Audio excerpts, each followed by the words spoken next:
Hi, and welcome back to the Lock Around the Clock Holiday Edition. As you can tell, we have our holiday wear on today, and I'm not in the studio. We have some decorations, a roaring fake fire in the background, as well as dogs walking around with antlers. It's a beautiful thing this time of year.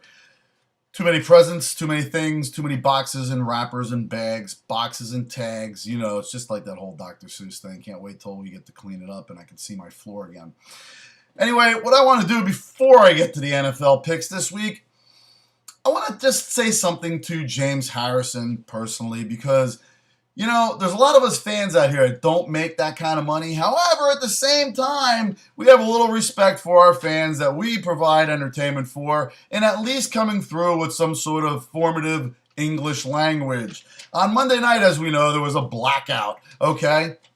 And in the blackout, we got a tweet from James Harrison that read, "If I can't play, then nobody can't play. Lights out."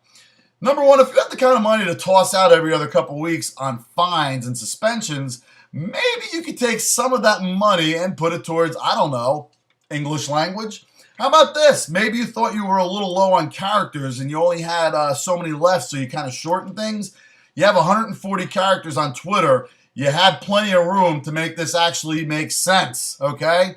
Perhaps maybe you can take a math lesson and figure out how to count to 140 without taking off both of your cleats and as well as maybe a couple of your teammates. Anyway, let's get on to the lock around the clock.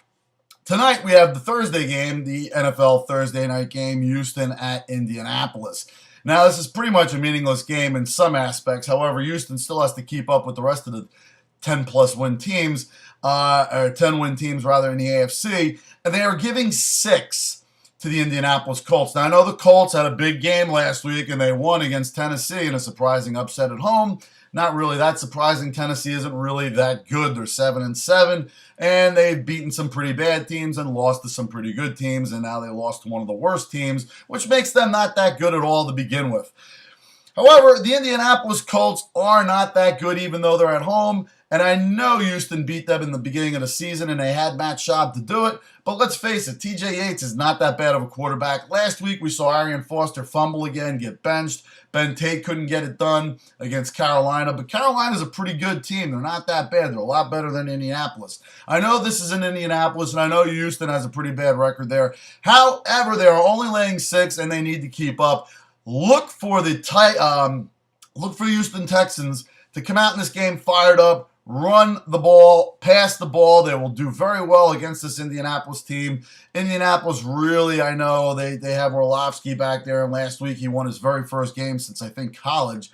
However, it's not going to happen here tonight. Nothing much more to say about this game. Take the Texans, lay the 6. That's your Thursday night game.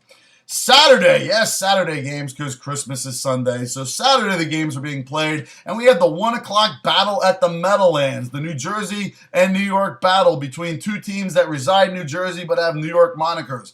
Who's home in this game? Who knows, and who really cares? Because the Jets, all they do is talk, okay? Rex Ryan is a big puppet out there that just likes to trash talk even after a loss, even after a humiliating loss.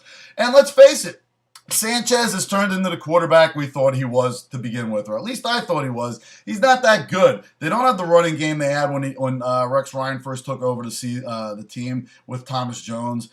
They don't have the defense that they had back then. Their defense has been pretty horrible lately, to be honest with you. Revis has been, well, overrated, as we all knew. And let's put it this way. The Giants are a great passing team, and they have a much better defense than the Jets do at this point. Plus, they also have a running game, and I would rather put my money on Eli Manning getting 3 points to win this game, not even at the end. I say they have this game wrapped up by the third quarter. Look for the Giants to take this game under control at home because, let's face it, Jets, it's not really home to you. It's more Giants Stadium still. Take the Giants. That's my 1 o'clock lock plus the 3. 4 o'clock lock, San Fran at Seattle. Now, I know I make a lot of fun of the Seattle Seahawks. I actually kind of like them, especially since they moved out of the AFC West, because now I can kind of root for them. They're a fun team to watch. I know last year we saw some things develop. We saw the playoffs, and I called that game against the New Orleans Saints in the playoffs, the upset. But look at this. They've gone through some changes this year with a brand new quarterback as Hasselbeck is out of there. And I know they had a little bit of a slow start, but they have picked up momentum. That defense is kind of lights out. No pun intended, San Fran. They have a great defensive backfield. What does San Fran do well? They pass the ball. But not in this case. San Fran's offense is going to get stifled after the Monday night big victory over the hapless Pittsburgh Steelers at this point and hobbling Ben Roethlisberger. But look for this game to be a tough game, a tough defensive battle. Look for the under to come in this game, under 38. Yes, San Fran has not allowed a rushing touchdown this year, but that might stop right here as the 12th man could be involved, and they could be chucking Skittles all over the place, and it could get in their faces and blind them for a little bit, and then you're going to see beast mode by Marshawn Lynch to score. Yes, I'm calling it right now, the first touchdown against San Fran this year. Watch for the Seattle Seahawks to play this game close. Watch for San Fran to play this game close because they don't want to really lose on the road in Seattle. Look for this game to be tight. Look for it to be a very close game and a low-scoring game. Look for the under 38 to happen here. Now, the Sunday night game. We have a Sunday night game. I know there's no Saturday night games. Well, there kind of is, but not really. It's Christmas Eve. So Sunday night we have what? The Green Bay Packers at the Chicago Bears. This game here, I look at this game as being one of those games where both of these teams are going to be playing tight. Green Bay got their butts kicked physically and literally in Kansas City last week. Held without a touchdown or a score for the first time in a half. Lost two very key offensive linemen, which is going to show up big in this game. The Bears, I know they played a team last week that actually has a defense, like I said, in Seattle. Green Bay doesn't have that kind of defense. And I know I'm not crowning Caleb Haney to be, Pro Bowl caliber in this game. But look for the Bears to do just enough to hang this game close. Look for this game to stay very close. Aaron Rodgers will put up some points. Not a lot. And the Bears won't put up a lot either, but they are going to keep it close. Take the Bears. Yes, I'm calling the Bears this week. Plus the 13 points from Green Bay. They're still without Jennings. The running game is there, but it isn't. Grant was pretty good last week, but he's still not, the Ryan Grant we saw a year ago. They're banged up on offense. I think the Packers are going to play this game not to lose, which means it favors the Bears in this game. Take the Bears, take Chicago, take the 13 points, take it to the bank. Bonus! Yes, it's NBA basketball time. I'm going to give you one NBA. What the hell? I'll give you two. It's Christmas, right? Two NBA locks for this week. Now, we had the Clippers at Golden State laying 3.5. We saw what the Clippers did in preseason the other night against the Lakers, and the Lakers really aren't that good at this point, let's face it.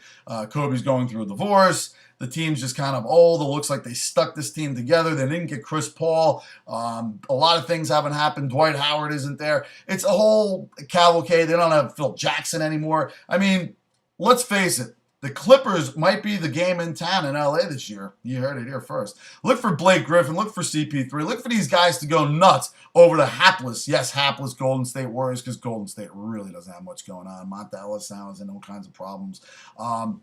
Look for the Clippers. Lay the 3.5. Take the Clippers. That's my NBA lock number one. Number two, we got Miami giving 3 at Dallas. Now, Dallas has been complaining about how they haven't gotten any respect about their championship from last year, which they well deserved. And yes, I called that championship 4-2 in Dallas's favor last year, if you were paying attention.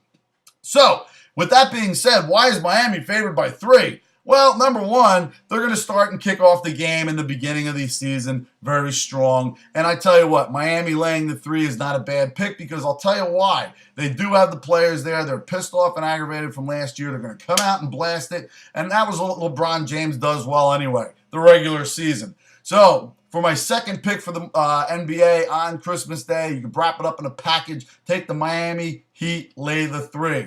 And that's it, folks. Until next week, happy holidays, whatever you're celebrating. I hope everything comes true for you. Take it to the book, take it to the bank, take it to your stocking, take it to the fireplace, take it under the tree, take it anywhere you can, but take it to the bank. And you, until next week, take it easy.